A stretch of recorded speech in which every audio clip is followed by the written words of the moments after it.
this is Deborah, and as you can see from the title, I'm going to be making a lavender and lemongrass swirl soap. Now this is a cold processed soap here, and as you can see, I already have my oils and my hard oils together here. Everything is already together. I'm going to be adding my hot lye water over into, oh my goodness, my gloves are too short here. Well, I've got my goggles, got my hairnet on, so I'm ready to roll here. Let's try this again. I'm going to be adding some hot lye water here. This is a heat transfer method. Let's see. Let me just get this out the way here. It's in my way there. Got a little workspace here. But anyway, I'm going to go ahead and add this over into my hot oils and my butters here, and it is going to melt them. I really like this method. I keep saying I'm going to go back and do the other way, but I just keep making heat transfer. Keep doing the heat transfer method. It's working, so why change it? Oh boy, it's been a while since I've talked on the video. I always have this scratchy throat here, but hopefully I can get through this without any scratchy throat here. I'm going to be speeding up the video, and I will come back in and out of the video. I hope you enjoy this video, and I hope you like it and hit the notification bell, and if you haven't subscribed, please subscribe. See you in and out of the video. Okay, thank you so much.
little cut off there, but anyway, as you can see, I am cutting this soap, and this is my first piece here.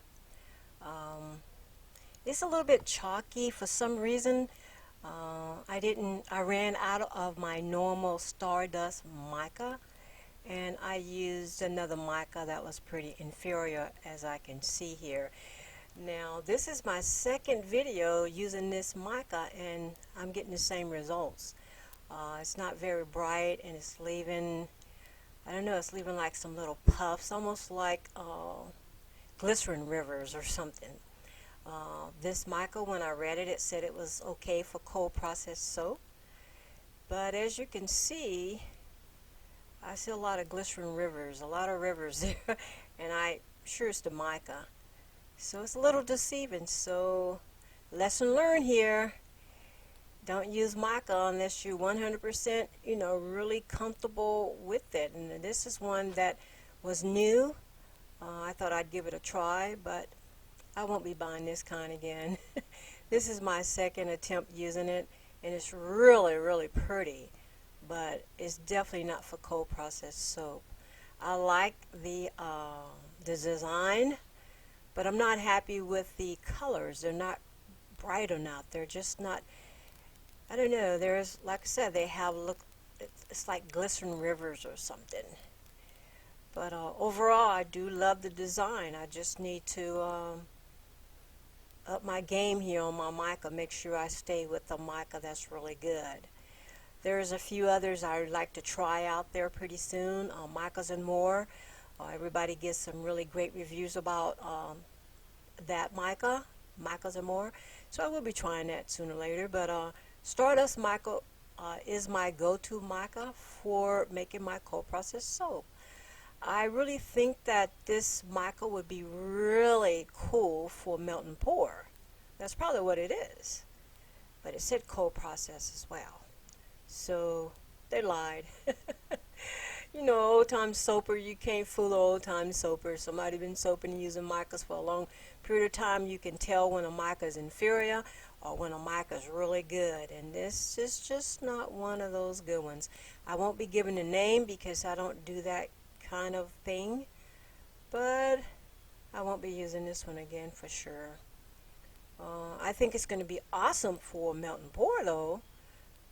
My top came out really nice. I'm really excited that the top of my soap is okay.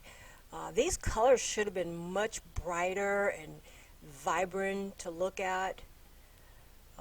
Overall, I do like the design, and but I just will not be using this type of mica again for my cold process soap. On top, the reason I grind up the lavender, I don't know if a lot of soap makers know that lavender buds, when they dry out, they kind of look like rat droppings. So I just grind mine up to keep that really pretty look to it. So I like it better grind up because I don't like it looking like rat droppings. But overall, I really love the soap, and it smells amazing. The lavender and lemongrass smells so good. It's just the right formulation there for the lavender and the lemongrass together, and it smells awesome. And I think when it cures, it's still going to have a nice smell to it. So with that being said, I'm going to say goodbye, and thank you so much for watching this video. Have an awesome and a blessed day. Bye now.